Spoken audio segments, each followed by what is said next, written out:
सो MoD continue करते हैं। तो नेक्स्ट टॉपिक है लॉगरिथमिक डिफरेंशिएशन। लॉगरिथमिक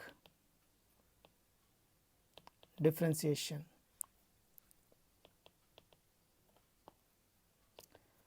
सो अब हुआ क्या कि जब फंक्शन इनटू फंक्शन था तो हमने प्रोडक्ट रूल कर लिया, फंक्शन अपन फंक्शन था तो क्वोशिएंट रूल कर लिया, फंक्शन ऑफ फंक्शन होता तो अपन ने चेन रूल कर लिया।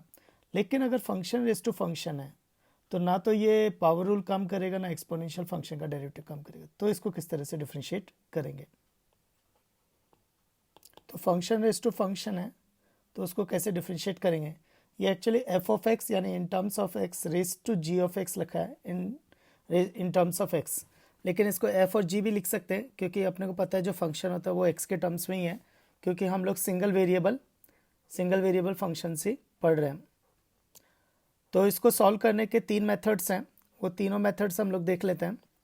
मेथड 1, तो मेथड 1 में क्या होगा, दोनों तरफ लॉग लगा दो बेस ई का।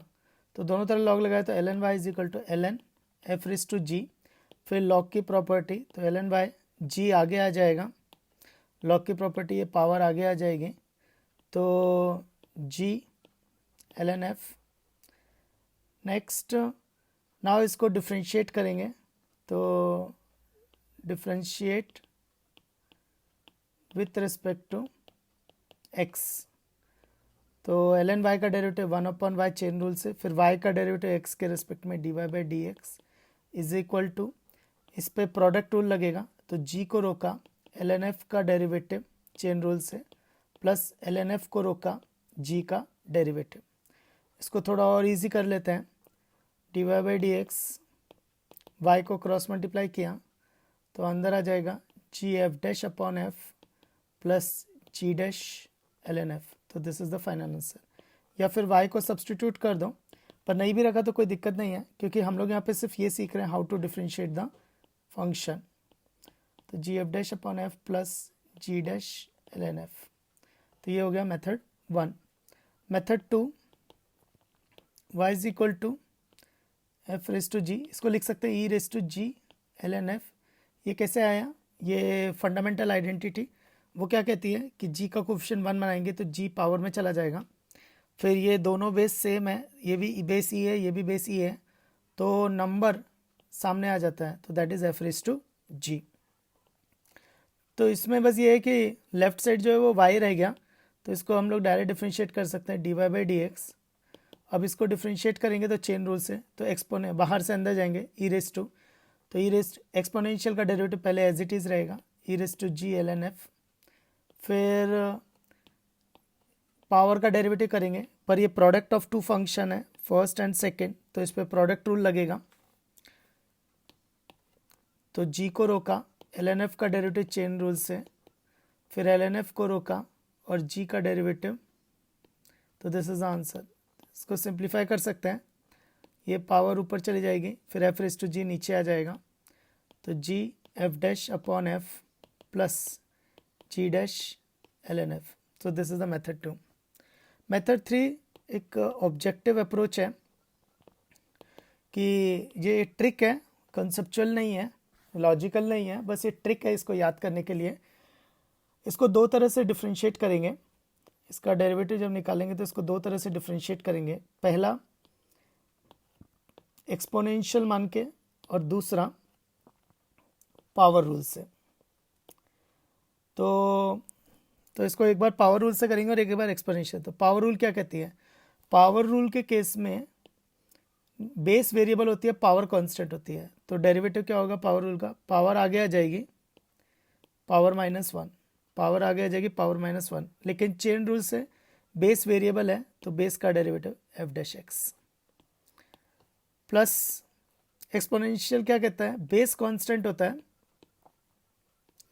पावर वेरिएबल होती है। तो इस केस में इसको कांस्टेंट मानेंगे और इसको वेरिएबल मानेंगे। तो एक्सपोनेंशियल का डेरिवेटिव क्या होता है? पहले वो ए रेज टू एक्स खुद एज इट इज़ रहेगा, तो इस केस में एफ रेज टू जी, फिर ln of base ln f पर पावर वेरिएबल है, चेन रूल से पावर का derivative G dash. So this is the answer. और सिंप्लीफाई करना है तो एफ रेस टू जी को कॉमन ले लेंगे तो ये आ जाएगा g f dash upon f plus g dash l n f. तो ये हो गया लॉगरिथमिक डिफरेंशिएशन. बाकी मेथड 3 ट्रिक है याद करने के लिए. मेथड 2 कब, जब उसे एक्सपोनेंशियल फॉर्म में लिखना है. मेथड